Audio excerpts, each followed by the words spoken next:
Le phénomène de viviparité chez les végétaux, est-ce que tu connais ?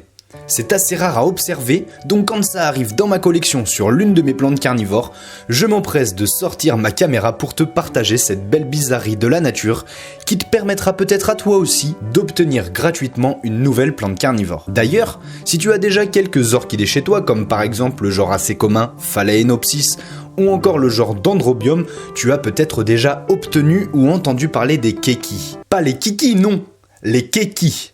Le kéki se formant sur la hampe florale de l'orchidée est un rejet qui forme déjà une mini-orchidée qu'il sera possible de détacher et de repiquer pour en obtenir une nouvelle plante.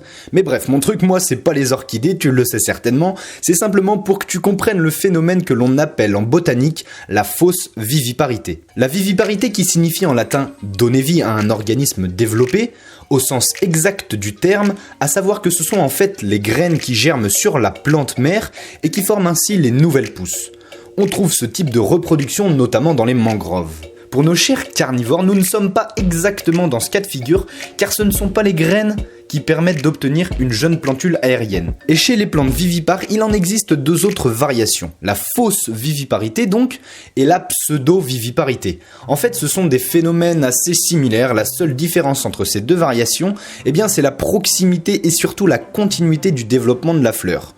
Mais de ce que j'ai compris et de ce que j'ai pu observer sur mon Drosera prolifera, le développement de la hampe florale est stoppé pour que la plante consacre son énergie et son dévouement au développement du rejet. Donc pour le coup, nous ne sommes pas dans le cas de figure de la viviparité, on va dire classique, on est davantage sur la fausse viviparité. Bref, rentrons un petit peu plus quand même dans le vif du sujet. Alors attention, ce phénomène ne se produirait que chez les Dionea muscipula et certains Drosera. Mais c'est déjà pas mal quand on sait qu'il en existe environ 190 espèces. J'avais déjà observé et pris connaissance de cette rareté végétale sur notamment un Drosera brevifolia de ma collection, mais je n'avais pas tant approfondi le sujet que ça.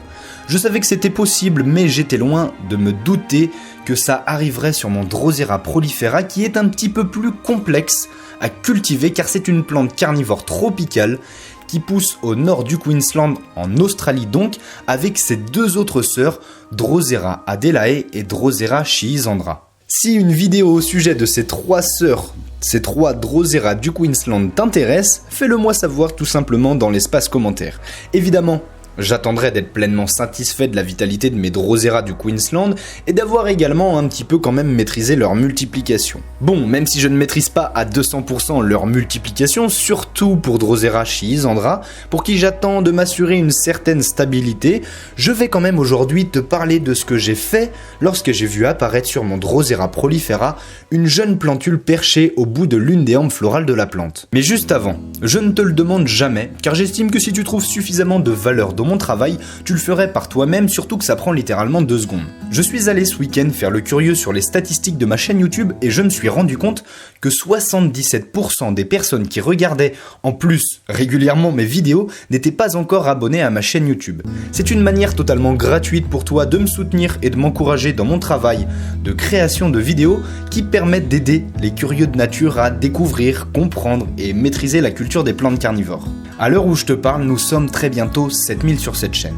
Si chacune des personnes qui consommaient totalement gratuitement mon contenu était abonnée, on serait déjà plus de 20 000. Je te serais donc très reconnaissant de faire une petite pause de 2 secondes dans cette vidéo pour t'abonner à la chaîne si ce n'est pas encore fait, car il y a vraiment du lourd qui arrive. Merci à toi pour ton soutien. Revenons-en maintenant aux différentes actions que j'ai mises en place pour obtenir une jeune plantule de Drosera prolifera offerte par Dame Nature. J'ai attendu quelques jours que la jeune plantule se développe davantage, notamment pour lui laisser la chance de développer sa première racine.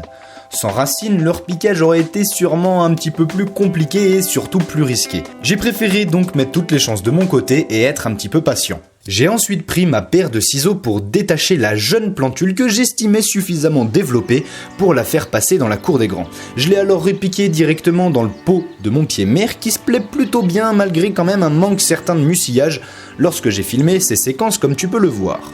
Le pied mère a été rempoté dans 20% de tourbe blonde et de perlite que j'ai disposé au fond du pot, de 70% de sphaigne morte qui se situe principalement autour des racines de la plante et enfin un petit surfaçage de sphaigne vivante, donc aux alentours des 10%. Le mucillage, la glu donc, c'est l'un des paramètres sur lequel je dois m'améliorer car mon Drosera prolifera se développe, donne de nouvelles feuilles mais manque quand même parfois un petit peu de glu.